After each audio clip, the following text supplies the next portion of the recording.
George Will, the so-called conservative agenda, and the Trans-Pacific Partnership Agreement.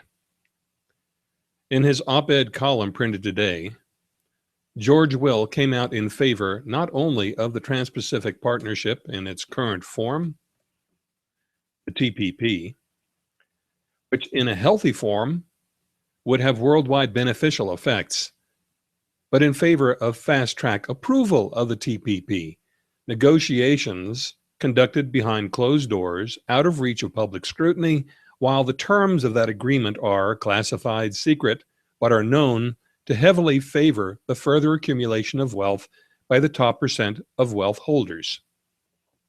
As such, he has shown himself not to be a conservative, but to be a retrogressive. I will explain why, but first, some background. Backing a fast track goes against the principles of American democracy, in which government is of the people, by the people, and for the people. And it goes in favor of oligarchy, rule by a dominant class. Will's support of fast track can be justified only by a belief in former Fed Secretary Milton Friedman's now discredited trickle-down theory, which he has himself in congressional hearing admitted was wrong, in which it is supposed that by favoring money flow into the hands of the wealthy and their corporations, job creation would result to the benefit of all. Wealth would trickle down the socioeconomic ladder into the hands of the lower economic classes. One of his major errors was to assume that some sort of mechanistic cause-effect relationship existed between concentration of wealth in the hands of the wealthy and job creation, rather than recognizing that a moral or immoral decision is involved. Interesting that the word trickle is accepted even by those who benefit from policy based upon the theory. Trickle? How about flood? Flood down theory. There's a secret but obvious reason why advocates use the word trickle. They only expect a trickle. In either case, the theory has been discredited. In case it isn't obvious why the theory has been discredited, I'll make it plain and easy. People and families can spend only so much, no matter how extravagant they may be. The circulation of money that goes into the hands of the very rich gets conserved within their families and corporations in one form or another. Assets, investments, whatever. It goes out of or is restricted from general circulation.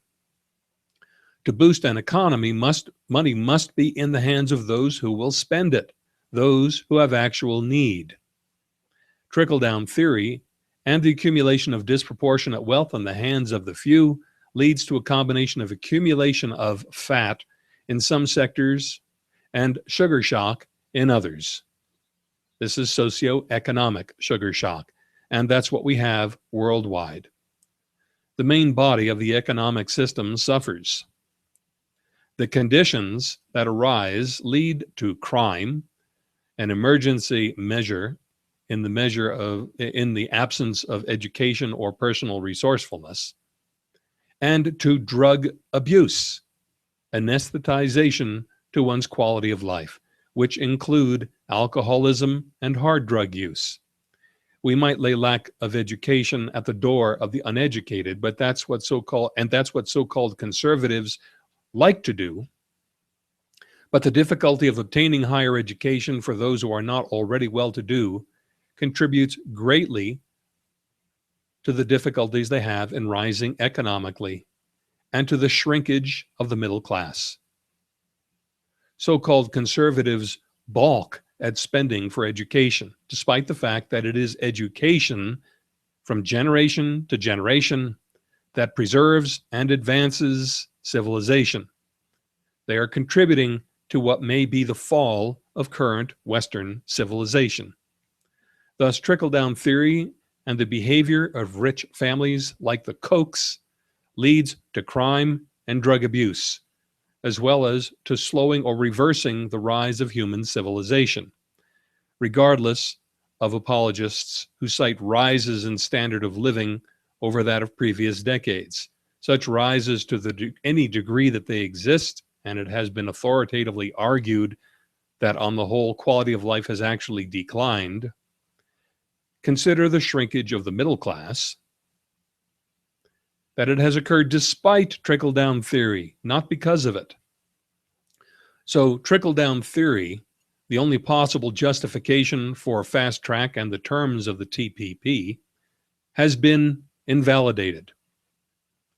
What then is the rationale for the current top 1% heavy favoritism that is the TPP in its current form, and for fast track approval? It's the desire of those in power for more power. Let's take a look at that one step deeper. Bernie Sanders has, in his famous 8-hour filibuster lecture, characterized the desire of those in power for more power as an addiction. I think his characterization as addiction is apt. It fits the profile of addiction. Let me tell you why, again, simply and easily. The way addictions work is that the addicting substance triggers either a release of endorphins, body-generated pleasure chemicals, or substitutes for endorphins, producing a pleasurable sensation. The term sometimes used is endorphin rush. What happens is that the body absorbs the substance and over time either reduces its natural creation of those chemicals to maintain physiological equilibrium, causing dependency on the outside substance, or the body becomes exhausted in its own ability to produce those chemicals, again causing dependency on the outside substance. The reduced self-production of endorphins leads to tolerance of the drug, decreased pleasure effect, requiring more and more to produce the same effect, and if continued, to full-fledged progressive addiction. For drug addicts and alcoholics, the outside substance is the drug or alcohol. For money and power addicts, the outside substance is money and power. Every time they make money or gain more power, they get an endorphin rush. But like drug addicts, they require more and more to produce the same effect. Hence their perpetual search for more. We may ask, why do they need stimulation of pleasure chemicals?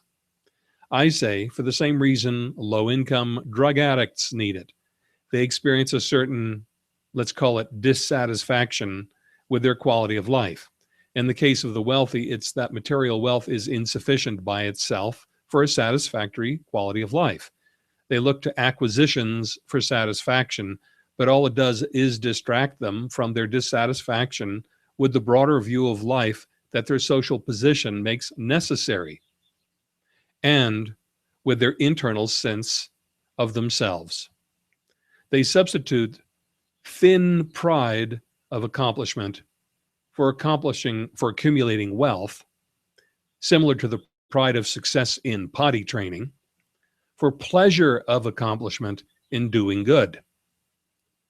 However, they fail to recognize that fact. They believe, if only I had more, I would be satisfied, and away they go. Make sense? Why are they dissatisfied with their quality of life? The answer is in large part because the way of life they live includes the news and their experience of how fouled up the world is and they themselves are, which they blame on everyone else, not seeing their part in it. They suffer tunnel vision, and everyone else suffers the consequences. In the absence of an effective cure for addiction, what they must be made to do is reduce their dosage of the addicting substance, and that they resist until the consequence of their addiction becomes intolerable to themselves, just as with a drug addict. In this case, the reduction of dosage recommended is a decrease in the rate of increase of their wealth by taxation. Taxation would redistribute wealth into the hands of those who would spend it, thereby stimulating the economy in a healthy way. When the water level rises, all ships rise. Bernie Sanders has also used this saying to describe the situation. Back to George Will and political so-called conservatives. the first thing I want to do is strip them of the term conservatives. They are not conservatives. They are not conserving anything but the wealth produced by many, concentrated in the hands of a few. In the larger view, that includes the experience of 99% of human beings. They are retrogressives. Likewise, by the way, the term liberals. The term is misleading in its usage.